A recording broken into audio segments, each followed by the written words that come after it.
এই দিন আমরা গেছিলাম খাটুশ্যাম রাজস্থানের। মোটামুটি আমাদের দিল্লি থেকে 5-6 ঘন্টা ড্রাইভ। বেরিয়ে আমরা হাইওয়ে কিং বলে একটা রেস্টুরেন্টে গিয়ে খাওয়া দাওয়া করলাম। খাওয়া দাওয়া বেশ সুন্দর ছিল, বাইরেটা খুব সুন্দরভাবে সাজানো গোছানো ছিল। দামটা একটু বেশি মনে হচ্ছিলো, কিন্তু পরিমাণগুলো বেশ ভালো ছিল। স্যান্ডউইচ, চা আর পরোটা খেয়েছিলাম, ছোলে ভাটুরা খেয়েছিলাম। আর ঢুকে ঢুকেই গাড়ি ঘোড়া সমস্ত সাজানো আছে। ব্যাটা সঙ্গে সঙ্গে একটা স্কুটার নিয়ে নিল, কিছু করার নেই, তাদের সামলানো খুব মুশকিল ওই অত খেলনা দেখে। যাই হোক, ওখান থেকে বেরিয়ে আমরা সোজা গাড়িতে রওনা দিলাম এবং পৌঁছে গেলাম খাটুতে। সেখানে গিয়ে আমরা একটা হোটেলে উঠলাম, হোটেল আশীর্বাদ। তো যাওয়ার পথে এরকম আমরা দেখতে পেলাম অনেক লোকজন সবাই মানত করেছে। এই কিছুদিন আগেই এই শ্যাম ঠাকুরের কথা শুনেছি আমি। আমাদের এদিকে পোচনপুরেও একটা মন্দির আছে শ্যাম মন্দির বলে, ভাবতাম কৃষ্ণ ঠাকুরের মন্দির, কিন্তু তা নয়। শ্যামদেব হচ্ছে অন্য একটা ঠাকুর, যেটা রাজস্থানীরা বেশি পুজো করে থাকে, ওই জন্য রাজস্থানী খাটুশ্যামের মন্দির আছে।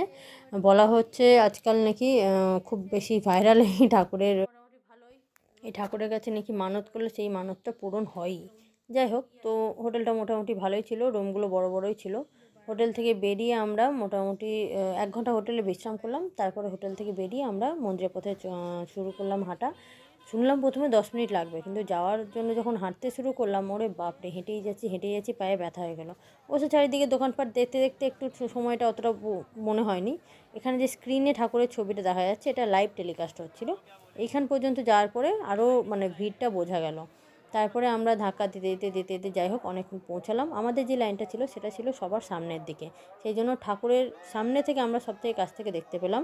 যদিও খুবই ভিড় ছিল, মারামারি করে একদম এগোতে হচ্ছিলো, হড়বড় করে এগোনো হচ্ছিলো, ঠেলে ঠেলে সবাই দিচ্ছিলো। পূজা করার আলাদা কোনো ব্যাপার ছিল না, শুধু ঠাকুরকে দেখা আর ঠাকুরকে ফুল দেওয়া, ঠাকুরকে ভোগ দেওয়া হাতে দিয়ে ব্যাস বেরিয়ে আসা।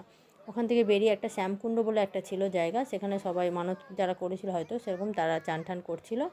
ভালোই লাগলো দেখতে। সেখান থেকে একটু মাথায় জল নিলাম। বেরিয়ে এসে দেখলাম এক জায়গায় কিছু পাথর জড়ো করছে লোকজন, কেন না তারা বাড়ি বানাবে।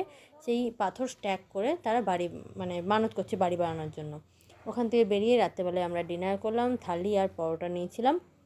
হোটেলে ফিরে গেলাম, রাতে ঘুমিয়ে সকালবেলায় উঠে বেরোলাম। তো বৃষ্টি পড়তে লাগলো, ওই বৃষ্টি মাথায় নিয়েই বেরোতে হলো।